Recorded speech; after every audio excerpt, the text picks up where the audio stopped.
খামেনিকে হত্যার পরদিনই ইসরায়েলি প্রধানমন্ত্রী বেনিয়ামিন নেতানিয়াহুর বাসভবনে হামলার দাবি করেছে ইরানের রেভলিউশনারি গার্ড আইআরজিসি। পাশাপাশি সৌদি আরবের রাষ্ট্রায়ত্ত তেল কোম্পানি আরামকোর একটি জ্বালানি শোধনাগারেও ড্রোন হামলা চালিয়েছে তেহরান।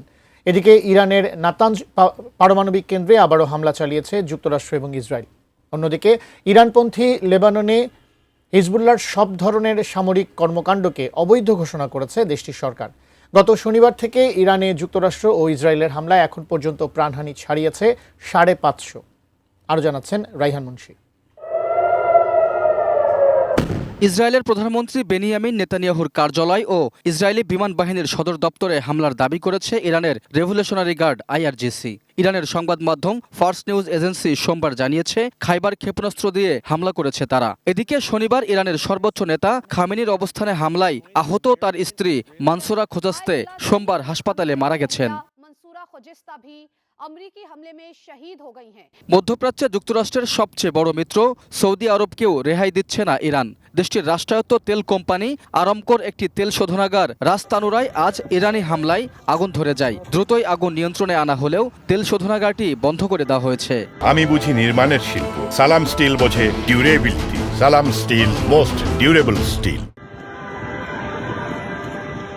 এদিকে সোমবার কুয়েতে 3টি মার্কিন যুদ্ধবিমান ভূপাতিত হয়েছে। ইউএস সেন্ট্রাল কমান্ড জানায় ইরানের হামলায় নয়, বরং কুয়েতের আকাশ প্রতিরক্ষা ব্যবস্থার ভুলের কারণেই 3টি F-15E স্ট্রাইক ঈগল বিধ্বস্ত হয়েছে। তবে বিমানগুলোর 6 জন ক্রুই নিরাপদে আছেন। এ ঘটনায় কুয়েতের প্রতিরক্ষা বাহিনীর সক্রিয়তার প্রশংসা করে তাদের সমর্থনের জন্য কৃতজ্ঞতা প্রকাশ করেছে যুক্তরাষ্ট্র। যুক্তরাষ্ট্র ও ইসরায়েল ইরানের নাতানজ পারমাণবিক কেন্দ্রে আবারও হামলা করেছে।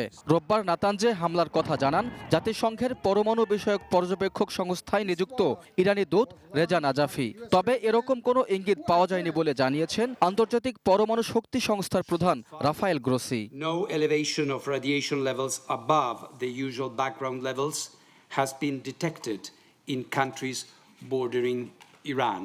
অন্যদিকে লেবাননে হিজবুল্লাহর গোয়েন্দা প্রধানকে হত্যার দাবি করেছে ইসরায়েল। তবে এ বিষয়ে মন্তব্য করেনি হিজবুল্লাহ। আয়াতুল্লাহ আলী খামেনিকে হত্যার জবাবে সোমবার ভোরে হিজবুল্লাহ ইসরায়েলের হাইফার একটি সামরিক ঘাঁটি লক্ষ্য করে হামলা চালায়। এর পরপরই ইসরায়েলের পাল্টা বিমান হামলায় লেবাননের বিভিন্ন স্থানে 31 জন নিহত হন। আহতের সংখ্যা 150 শতাধিক। এ ঘটনার পর দেশটিতে হিজবুল্লাহর সামরিক কর্মকাণ্ড অবৈধ ঘোষণা করেছে লেবানন সরকার। Raihan Munshi, desk report, ATN news.